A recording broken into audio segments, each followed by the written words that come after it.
Mon beau-fils a dit que je ne suis pas son vrai père et que je ne devrais pas lui dire quoi faire, tu n'es personne pour moi, tu ne représentes rien. Alors, quand est venu le moment de payer l'université, je lui ai dit de laisser son vrai père s'occuper de ses frais de scolarité. Je n'aurais jamais pensé que je partagerais cette histoire, mais j'ai besoin de me confier. Je m'appelle Alejandro, j'ai 45 ans et je possède un restaurant plutôt prospère dans la ville, quelque chose que j'ai construit depuis zéro et dont je suis réellement fier. Il y a 5 ans, ce restaurant a amené quelqu'un de spécial dans ma vie, ou du moins à ce moment-là, je pensais qu'elle était spéciale. Valeria était une architecte que j'avais engagée pour rénover une partie du local. Elle était charmante, travailleuse et avait ce regard chaleureux qui me faisait sentir que je pouvais lui faire confiance. Pendant les travaux, nous avons commencé à parler de plus en plus. Elle m'a parlé de son fils Daniel, qui avait 13 ans à l'époque, et de la façon dont elle l'avait élevé seul depuis que son ex-mari avait perdu la garde en raison de ses problèmes avec l'alcool. Je me surprenais moi-même à attendre nos conversations avec impatience. Avec le temps, Valeria m'a invité à prendre un café, ce café est devenu des dîners, et les dîners des rendez-vous. Avant que je ne m'en rende compte, nous parlions de mariage. Tout semblait parfait. Valeria était attentionnée, Daniel était un garçon doux, et j'avais l'impression d'avoir enfin trouvé la famille que j'avais toujours voulu. Nous nous sommes mariés 1 an après avoir commencé à sortir ensemble. Valeria et Daniel ont emménagé chez moi, et au début, tout était merveilleux. Je me suis totalement investi pour être le meilleur beau-père possible. Nous cuisinions ensemble, faisions du shopping, et je m'assurais toujours qu'il ait tout ce dont il avait besoin. Je payais des vacances en famille, lui achetais des vêtements et essayais de lui donner la vie que j'aurais voulu avoir à son âge. Daniel voyait encore son père de temps en temps, ce qui ne me plaisait pas vraiment, vu ce que je savais sur son passé. Apparemment, il avait failli mettre le feu à la maison plusieurs fois en buvant, d'où la perte de la garde. Mais Valeria insistait sur le fait qu'il était important que Daniel maintienne cette connexion. Il était toujours son père, disait-elle chaque fois que j'exprimais mes préoccupations. La seule fois où j'ai vu le père de Daniel, c'était lors d'un événement scolaire. Je n'avais pas l'impression qu'il soit sobre. Il y avait quelque chose dans sa manière de tituber légèrement en étant immobile, dans le fait que ses yeux ne pouvaient pas bien se concentrer. Mais je restais en retrait, après tout, qui étais-je pour m'immiscer? Je n'étais que le beau-père, pas le père. Si à ce moment-là j'avais su ce que je sais maintenant, si seulement j'avais compris que mon désir d'être le beau-père parfait me rendait aveugle à ce qui se passait réellement. Mais avec le recul, c'est comme ça, n'est-ce pas? Et les vrais problèmes n'avaient pas encore commencé, pas même de près. Le temps a filé et avant que je ne m'en rende compte, Daniel allait bientôt avoir 18 ans. Il était stressé à l'approche de son anniversaire et de sa remise de diplôme, marchant d'un côté à l'autre de la maison comme s'il allait exploser. Et si quelque chose tournait mal, répétait-il. Et si les gens ne venaient pas? Et si ce n'était pas parfait? Une nuit, je l'ai trouvé de nouveau en train de ruminer et je l'ai pris dans mes bras. Tout ira bien, je lui ai assuré, assurons-nous des lieux les plus populaires de la ville où Daniel mourait d'envie de se vanter devant ses amis.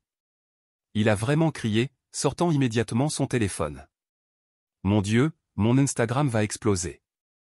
Tout le monde à l'école va mourir d'envie. Je me suis complètement immergé dans les préparatifs, je voulais que tout soit absolument parfait pour lui. Je l'ai même emmené faire du shopping pour lui acheter un nouveau costume, un élégant ensemble bleu qui le faisait paraître plus mature. J'étais très fier de le voir, c'était un grand moment pour lui. Combien de personnes prévois-tu d'inviter? Lui ai-je demandé une nuit, alors que nous examinions les détails. Il est resté silencieux un moment, jouant avec la serviette. Une 30aine de personnes, a-t-il dit. Peux-tu me donner une liste d'invités pour m'assurer que nous avons assez de place et de nourriture pour tout le monde? Oh, je ne l'ai pas encore faite, a-t-il répondu rapidement, je prévois juste pour 30. Oui, en y repensant, j'aurais dû insister davantage pour cette liste, mais j'étais tellement concentré sur le fait que tout soit parfait que j'ai simplement acquiescé et je suis passé à autre chose. Le jour de la fête est arrivé et tout avait l'air incroyable. Les tables étaient magnifiquement décorées, la nourriture était parfaite et Daniel avait l'air impressionnant dans son nouveau costume. La famille de Valeria était là, les amis de Daniel prenaient des selfies partout et tout le monde semblait passer un bon moment. Puis, il est apparu. J'ai reconnu le père de Daniel immédiatement.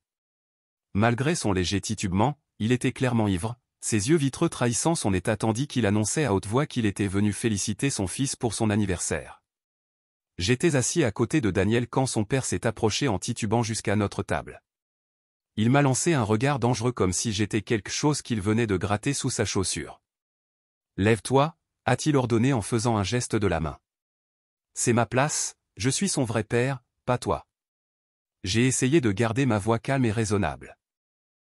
Il y a beaucoup de sièges vides à la table d'à accent grave côté avec les autres invités, pourquoi ne pas te joindre à eux? Non, a-t-il presque crié.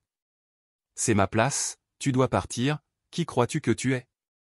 J'ai regardé Valéria désespérément, espérant qu'elle dise quelque chose, qu'elle fasse quelque chose, n'importe quoi pour apaiser la situation, mais ma femme est simplement restée assise là, le visage rouge, regardant son assiette comme si c'était la chose la plus fascinante du monde.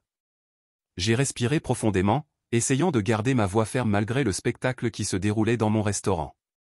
C'était un jour spécial pour Daniel et je ne voulais pas qu'il soit complètement ruiné si je pouvais l'éviter. Je vais être très clair, ai-je dit en regardant directement le père de Daniel, tu as deux choix, tu peux t'asseoir à l'autre table avec les autres invités ou je peux demander à la sécurité de te faire sortir. Son visage s'est tordu de rage. Oh écoute-toi, petit riche, croyant que tu peux imposer ta volonté, a-t-il balbutié, titubant et s'agrippant au bord de la table pour ne pas tomber. Tu crois que tu peux tout acheter, hein? Acheter ma femme, acheter l'amour de mon fils? Les autres convives ont commencé à regarder. J'ai pu voir mes habitués dans des tables proches, essayant de faire semblant de n'entendre rien, même s'ils étaient clairement attentifs à chaque mot. Mon personnel restait en retrait, attendant mon signal. Tu es entré ici avec ton restaurant luxueux et ta grande maison, a-t-il continué, élevant la voix à chaque mot, croyant que tu pouvais me remplacer. Juste parce que tu as de l'argent, eh bien, tu sais quoi? Tu ne peux pas acheter une famille. Avant que quiconque puisse réagir, il a pris une assiette de nourriture et l'a jetée au sol. Le fracas de la porcelaine se brisant semblait résonner dans le restaurant qui est soudainement tombé dans un silence complet. Puis une autre assiette a suivi la première, puis une autre. La nourriture a éclaboussé le tapis cher que je venais d'installer le mois dernier. J'ai cherché du regard mon équipe de sécurité et j'ai fait un geste subtil de la tête. Ils se sont immédiatement déplacés avec le professionnalisme pour lequel ils avaient été formés. « Monsieur, il est temps que vous partiez », a dit fermement le chef de la sécurité, l'attrapant par le bras. J'ai observé comment ils l'ont escorté jusqu'à la sortie, ses cris résonnant dans le couloir jusqu'à ce que finalement la porte principale se ferme derrière lui. Le silence qui a suivi était assourdissant. Je me suis levé et avec mon meilleur sourire de propriétaire de restaurant, j'ai annoncé, « Je suis désolé pour cette interruption, veuillez continuer à profiter de votre repas. » Une tournée de boissons pour toutes les tables, c'est la maison qui régale. Les clients habituels ont semblé le prendre avec humour, reprenant leur conversation après quelques minutes, mais à notre table, où se trouvaient les amis et la famille de Daniel, les murmures étaient constants. Je pouvais les voir se lancer des regards, persuadés qu'au matin suivant, l'histoire serait sur tous les réseaux sociaux. Daniel était assis là, pâle comme un fantôme, poussant la nourriture dans son assiette. Le magnifique costume bleu qui lui faisait jadis si mature semblait désormais trop grand, le faisant paraître petit, fragile et vulnérable. La fête parfaite pour Instagram dont il avait rêvé s'était transformée en cauchemar. « J'ai mal à la tête », murmura-t-il après une heure, sa voix à peine un chuchotement. « On peut rentrer à la maison. » La fête s'est rapidement arrêtée après ça, tout le monde a fait des excuses polies, mais j'ai pu entendre les murmures en sortant. « Pauvre Daniel, tu as vu son père? Quel spectacle !» Dès que nous sommes rentrés chez nous, Daniel est monté directement dans sa chambre. Je l'ai suivi, voulant lui parler, voulant le consoler. « Daniel, mon chéri, on peut parler maintenant. J'ai besoin d'être seul, » a-t-il dit en fermant la porte dans ma face. Je l'ai trouvé dans la cuisine, regardant un verre de whisky. « Tu l'as invité ?» lui ai-je demandé d'une voix basse. « Tu as dit à ton ex-mari au sujet de la fête ?» Il a secoué la tête. « Non, je ne le ferai pas. » Et alors tout s'est éclairé. Pourquoi Daniel avait-il été si évasif avec la liste des invités? Pourquoi avait-il refusé de la montrer? Il avait invité son père de son propre chef. Malgré tout. Malgré l'histoire, malgré les problèmes de garde, il voulait que son père soit là. Le matin suivant le désastre de la fête, Daniel est descendu pour le petit déjeuner, une tête de quelqu'un qui n'avait pas dormi du tout. Il s'est assis à sa chaise habituelle, sans regarder personne. « Comment te sens-tu, mon chéri ?» lui ai-je demandé en essayant de garder une voix légère et normale. Bien, murmura-t-il, regardant son bol de céréales, et c'était tout. Un seul mot. Les jours suivants ressemblaient à vivre dans une maison hantée. Daniel était passé d'un fils bavard et joyeux à pratiquement un inconnu. Chaque fois que j'entrais dans une pièce où il parlait avec Valeria, il se taisait instantanément comme si quelqu'un avait appuyé sur le bouton muet. Une nuit, j'ai essayé d'en parler avec Valeria après que Daniel soit monté au lit. Ne penses-tu pas qu'on devrait faire quelque chose, peut-être lui faire parler à quelqu'un? Elle a simplement agité la main de manière désinvolte. Ça va, il est juste en train de traiter ce qui s'est passé. Laisse-lui de l'espace. Mais ça ne va pas, rien de tout cela n'allait. Malgré la tension à la maison, nous sommes tous allés à la cérémonie de remise des diplômes de Daniel. Valeria et moi étions assis dans le public et j'ai applaudi jusqu'à ce que mes mains me fassent mal. Quand ils ont appelé son nom, il avait l'air génial avec sa toge et son mortier, et pendant un moment, quand il nous a regardés et a souri, j'ai pensé que peut-être les choses s'amélioraient enfin. Nous avons eu une célébration chez nous par la suite. J'ai commandé tous les plats préférés de Daniel du restaurant, le risotto aux champignons qu'il adorait, ces petites croquettes de crabe qu'il volait toujours dans la cuisine quand il venait me rendre visite au travail, même ce ridicule gâteau au chocolat qui prend 3 jours à préparer correctement. Ses camarades de classe sont arrivés et la maison s'est remplie de rires et de conversations enthousiastes sur les plans pour l'université et les vacances d'été. Pendant quelques heures, tout semblait presque normal encore. Daniel souriait, il avait l'air de son ancien moi. J'ai commencé à me détendre, pensant que nous avions peut-être surmonté cet obstacle. Puis son téléphone a sonné. Daniel est sorti dans le couloir pour répondre, mais il est revenu quelques minutes plus tard, une expression déterminée sur son visage. Il s'est approché directement de moi, la première fois qu'il le faisait en jour. « Mon père arrive », a-t-il annoncé. « Il veut me féliciter pour ma remise de diplôme. » Mon estomac s'est retourné. Je n'ai absolument rien répondu, les souvenirs du désastre de la fête encore frais dans mon esprit. « Daniel, pense à ce qui s'est passé à ta fête. Il est arrivé ivre, a fait une scène, a détruit des biens. C'était de ta faute. » Il m'interrompit, Daniel en élevant la voix, « Rien de tout cela ne serait arrivé si tu avais cédé ta place. Il est mon vrai père, tu aurais dû te déplacer. » Je me tenais là, me sentant comme si on m'avait giflé, tous ces jours de silence et voilà ce qu'il pensait, que j'étais le coupable. Je regardais Valeria désespérément, espérant qu'elle se lève enfin et qu'elle soit la mère dont son fils avait besoin. « Valeria, s'il te plaît, dis à Daniel à quel point le comportement de son père a été inapproprié à la fête d'anniversaire. » Mais Valeria se contenta de rester là, regardant ses chaussures comme si c'étaient les choses les plus intéressantes au monde, le même silence assourdissant auquel je m'étais habitué ces derniers temps, le même retrait lâche que j'avais vu au restaurant. Quelque chose en moi s'est brisé. 5 ans à essayer d'être le beau-père parfait, à marcher sur des coquilles d'œufs, à faire des excuses pour le comportement des autres, tout cela a jailli d'un coup. « Écoute, dis-je à Daniel. C'était mon restaurant. J'ai organisé toute cette fête pour toi, je t'ai acheté ce costume que tu voulais tant. J'ai fait tout ce que j'ai pu pour que ce soit parfait et ton père, il est arrivé, a causé une scène et a détruit des biens. Il ne t'a même pas apporté de cadeau. Daniel, il n'a apporté que le chaos et la honte. » Daniel était pourtant passé de la colère à une colère totale en un instant. « Oh mon Dieu, voilà, ça recommence », cria-t-il en levant les mains. « C'est toujours une question d'argent avec toi, n'est-ce pas? J'ai payé pour ça, acheté cela. Tu crois que parce que tu as de l'argent, tu peux contrôler tout le monde et tout. » Il se retourna pour regarder ses camarades de classe qui se tenaient mal à l'aise dans notre salon, clairement désireux d'être n'importe où ailleurs. « Mon vrai père arrive », annonça-t-il avec un rire amer. « Ça fera du bien d'avoir enfin une personne normale ici au lieu de ça. » Il me désigna d'un geste, comme si j'étais quelque chose de répugnant qu'il avait trouvé sous la semelle de sa chaussure. « Ton père ne mettra pas les pieds dans cette maison, » dis-je fermement en essayant de garder ma voix calme malgré la rage et la douleur qui s'accumulaient en moi. Pas après ce qui s'est passé au restaurant. C'est alors que Daniel perdit complètement le contrôle. Son visage devint rouge et il commença à me crier dessus devant tout le monde. « Tu n'es pas mon père », cria-t-il. « Tu n'es pas important pour moi, tu n'es personne. Qui te crois-tu pour me dire quoi faire? Reste hors de mes affaires, espèce de sous-homme. Tu n'es qu'un homme avec qui ma mère s'est mariée pour son argent. » La pièce tomba dans un silence complet. Je vis mes amis de Daniel se déplacer mal à l'aise. Certains regardaient leur téléphone, d'autres fixaient le plafond comme si c'était la chose la plus intéressante. Daniel se tourna vers ses amis, avec du venin dans la voix. Allons-nous-en.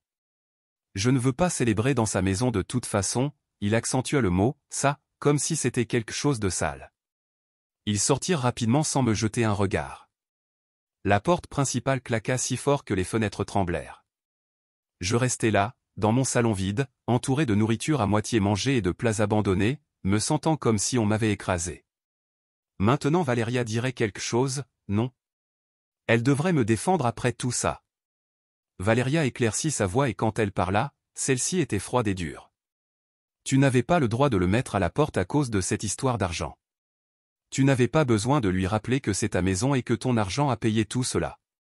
Je la regardais, sentant que je la voyais clairement pour la première fois. Tu vous moques de moi, dis-je, n'en revenant pas, où étais-tu lorsque ton ex-mari lançait des assiettes dans mon restaurant? Où étais-tu lorsque ton fils me criait des insultes devant toute sa classe de diplômés? Tu es l'adulte ici. Elle me répondit sèchement. Tu devrais savoir que tu ne dois pas discuter avec un adolescent et que tu devrais savoir comment sortir la tête du sable, comme un lâche. Mais c'est ce que tu fais, n'est-ce pas?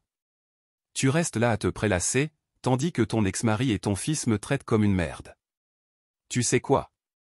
J'en ai assez d'être le punching ball de tout le monde. Le visage de Valéria devint encore plus rouge, mais sans dire un mot, elle se leva et monta les escaliers. J'entendis comment elle claquait la porte de la chambre d'amis quelques minutes plus tard. Le lendemain matin, le petit déjeuner était comme un enterrement.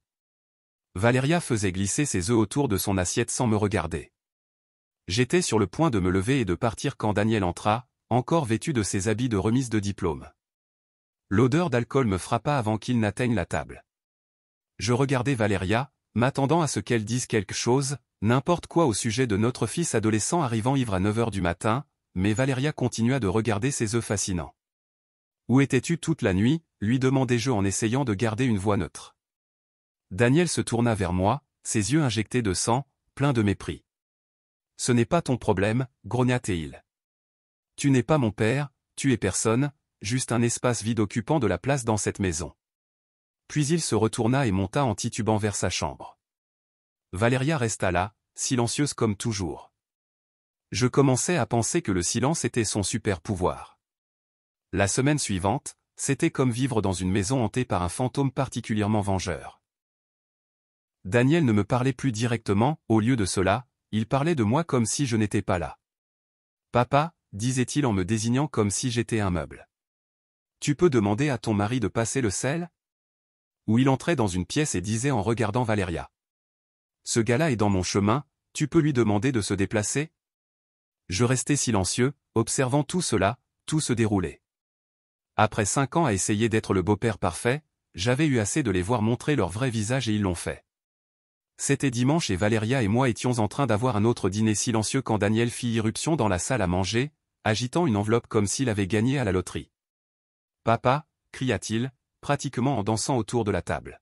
« J'ai été accepté à l'université de Barcelone. » Je vis Valéria l'enlacer, tous deux souriant de toutes leurs dents. Puis elle se tourna vers lui et dit avec un sourire moqueur que je n'oublierai jamais. « Dis à ton mari qu'il doit payer pour ma scolarité. » Quelque chose en moi se brisa simplement. Je souris, mais pas d'un sourire amical. « Je ne vais pas payer ton éducation universitaire, tu as été très clair sur le fait que je ne suis pas ton père, que je ne suis personne, tu te souviens? Juste un espace vide. Eh bien, les poches de cet espace vide sont fermées. Pourquoi ne demandes-tu pas à ton vrai père de payer pour l'université? » Le visage de Daniel devint d'un rouge alarmant. « Tu es une personne impitoyable, » cria-t-il, les larmes commençant à couler sur son visage. « Tu fais cela pour me punir. Tu es maléfique. » Je restais là, me sentant étrangement calme tandis qu'il m'envoyait insulte après insulte. C'était comme regarder une tempête à travers une fenêtre, je voyais le chaos, mais il ne me touchait plus. « Maman » se tourna-t-il vers Valéria. « Fais-le payer. Il doit payer. » Valéria. Elle éclaircit sa voix, utilisant ce ton condescendant que j'avais appris à détester. « Allons chérie, arrête de blaguer, tu sais que tu dois payer pour l'éducation de Daniel. » Je me levai de ma chaise. J'ai été très clair, je ne vais pas payer des dizaines de milliers de dollars de frais de scolarité pour quelqu'un qui a passé des semaines à me dire que je ne suis rien pour lui, quelqu'un qui me traite comme si j'étais moins que rien dans ma propre maison. Je me retournai et sortis de la salle à manger, les cris de Daniel me suivant jusqu'en haut. Je pouvais l'entendre lancer ce qui semblait être une autre spectaculaire tempête de vaisselle, assiettes qui se brisent, chaises traînées, pleurs théâtraux. Comme mère, comme fils, pensais-je amèrement. Je m'assis dans ma chambre, écoutant comment le chaos en bas se calmait lentement. Je savais que ce n'était pas fini. Valéria viendrait bientôt, prête à jouer son rôle dans ce drame familial. Effectivement, une trentaine de minutes plus tard, la porte de ma chambre s'ouvrit brusquement. Valéria fit irruption, son visage rouge de colère. « J'en ai marre de ça, cracha-t-elle. J'en ai assez que tu joues à ce jeu. Tu dois mûrir et payer pour l'éducation de Daniel. » Je la regardais calmement depuis où j'étais assis sur notre lit. « Non, toi et ton ex-mari pouvez voir comment vous allez payer pour l'université de Barcelone. Je suis sûr qu'entre vous deux, vous pouvez vous débrouiller. » Mal en cage. Tu es complètement égoïste. Il n'est qu'un adolescent, pour l'amour de Dieu. Tu es l'adulte ici, tu dois être la personne la plus mature. Je l'observais marcher, me rappelant toutes les fois où elle avait utilisé ce même argument. Sois la personne la plus mature. Laisse passer les choses, il n'est qu'un enfant. Toujours en train de faire des excuses, toujours espérant que je sourirais, acquiescerais et ouvrirais mon portefeuille pendant qu'il me traitait comme de la merde. Un adolescent qui devrait déjà savoir mieux, dis-je d'une voix basse. Un adolescent qui a clairement montré ce qu'il ressent pour moi. Pourquoi devrais-je investir dans son avenir s'il n'a montré que du mépris envers moi? Valéria s'arrêta de marcher et se tourna pour me regarder, son visage durci. Bien, dit-elle, sa voix pleine de venin. Laisse-moi te simplifier les choses. Soit tu paies son éducation, soit je demande le divorce. Je m'attendais à ce qu'elle se mette à pleurer, qu'elle me supplie de ne pas partir, qu'elle accepte immédiatement de payer. C'était ce que l'adulte était censé faire, n'est-ce pas? Je haussai les épaules. Très bien, fais ce que tu veux, divorce. L'expression sur son visage fut presque comique. Elle ouvrit et ferma la bouche plusieurs fois, mais aucun mot ne sortit. Elle ne s'attendait clairement pas à ma réponse. Je vais appeler mon avocat demain matin, ajoutai-je, ma voix ferme. En attendant, toi et Daniel devriez commencer à chercher un nouvel endroit où vivre. Valéria resta là, me regardant comme si elle ne m'avait jamais vu auparavant. Finalement, sans dire un mot, elle se retourna et sortit de la chambre, fermant doucement la porte derrière elle. Daniel était assis à la table de la salle à manger, m'attendant comme si c'était une embuscade. La scène était parfaitement préparée, Daniel avec les yeux rouges, Valéria avec son expression de mère préoccupée qu'elle avait appris à montrer de façon calculée. « Chérie », dit Valéria en souriant avec ce sourire manipulateur que je n'avais d'une manière ou d'une autre jamais remarqué auparavant. Nous avons tous eu l'occasion de nous calmer et de réfléchir à ce qui s'est passé. Daniel acquiesça avec enthousiasme comme une marionnette bien entraînée. Oui, et si tu aides pour la scolarité, cela montrerait que tu es vraiment désolé et que tu veux bien faire. Je faillis éclater de rire.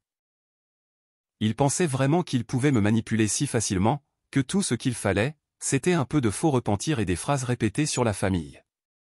En réalité, dis-je en sortant mon téléphone, je viens de parler à mon avocat il y a 5 minutes. Les papiers de divorce devraient être prêts cet après-midi. Le changement sur leur visage fut instantané. Le doux sourire de Daniel disparut, remplacé par une expression de choc. Le visage de Valéria devint de ce rouge en colère que je connaissais si bien. Je me retournai vers Daniel. « Félicitations, Daniel, tu n'auras plus à subir ton non-père qui interfère dans ta vie. N'est-ce pas ce que tu voulais ?» Daniel éclata en larmes cette fois, de vraies larmes, pas les calculées de tout à l'heure, mais j'en avais déjà assez d'être manipulé par les larmes d'un adolescent. Valéria se leva si vite que sa chaise tomba au sol. Sans dire un mot, elle grimpa les escaliers. Je pus entendre comment elle ouvrait des tiroirs et fermait des portes de placard, empaquetant en silence, sans autre discours manipulateur ni fausses larmes, juste le bruit des valises qu'on remplissait et des portes qui se fermaient.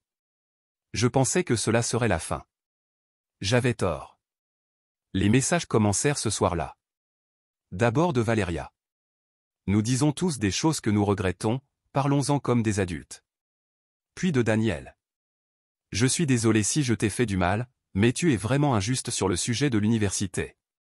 Quand je ne répondis pas, il devint encore plus cruel. Tu es en train de détruire cette famille avec ton obstination. J'espère que tu es heureux, seul avec ton argent.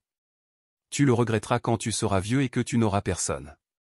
Le divorce fut rapide grâce au contrat prénuptial que j'avais insisté pour signer. Valéria tenta bien sûr de le contester, mais mon avocat s'en occupa rapidement.